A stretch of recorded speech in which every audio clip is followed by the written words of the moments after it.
Madame la ministre, je tiens à vous remercier vivement d'avoir répondu favorablement à notre invitation pour le lancement de notre pilote LSA aux côtés des représentants de la NFR, de l'ARCEP et du ministère de la Défense. Votre présence aujourd'hui est un signe fort de l'engagement constant des pouvoirs publics pour le développement d'une gestion dynamique des fréquences, vecteur d'innovation et de croissance.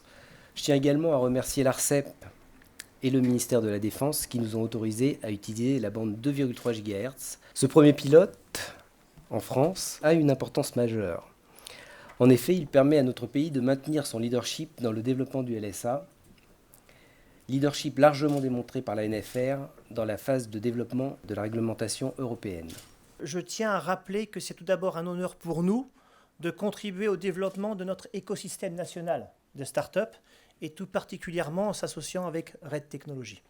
Ce qui nous paraît particulièrement prometteur et pertinent sur ce projet est qu'il se situe dans le contexte de l'évolution des réseaux vers la 5G, en se focalisant sur les enjeux clés de la gestion du spectre. Plus largement, le concept de LSA sera, nous pensons, extrêmement utile dans l'évolution des réseaux mobiles de nouvelle génération, que ce soit la 4G ou la 5G.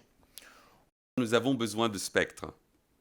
Les pays et les régions qui rendront disponibles en premier les fréquences idoines pour l'évolution de la 4G et la mise en œuvre de la 5G seront ceux qui tireront les vrais bénéfices de cette transformation.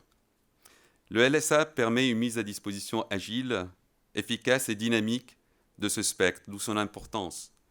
La France a joué un rôle moteur et central dans le développement du LSA. Le concept du LSA est assez simple, c'est un partage de fréquences qui peut être statique ou dynamique. Ce partage peut être fait de manière géographique, fréquentielle, ou dans le temps, ou une combinaison de 2 ou de 3 de ces dimensions. Les ordres d'évacuation peuvent être complètement intégrés, complètement optimisés via une plateforme. Cette commande est envoyée sur le réseau mobile et on est en train de reconfigurer le réseau mobile pour répondre à cette demande d'évacuation. Donc on est capable de complètement intégrer le LSA avec les technologies LTE Advanced et futur 5G pour qu'il n'y ait pas en fait de perte de service. Bonjour à tous, chers amis.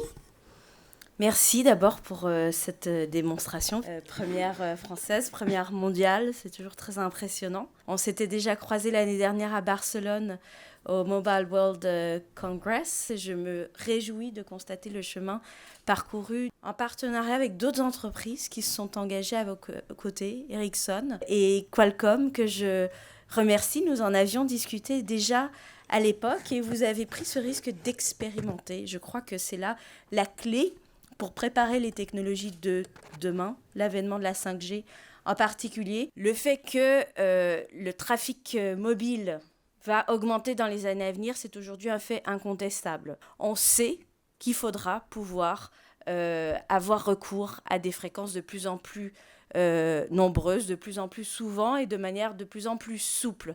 Alors c'est justement cette idée que de plus en plus, il faudra partager les fréquences disponibles de manière dynamique. Donc moi j'émets le souhait que l'ensemble des industriels français participent de manière active à ce type de travaux innovants parce que nous sommes là vraiment dans la préparation de demain, mais un demain qui arrivera très vite et qui sera très certainement source de croissance, source de création d'emplois et source de leadership pour notre pays. Donc bravo pour votre engagement, vous aurez compris que je le soutiens très fortement. Merci beaucoup.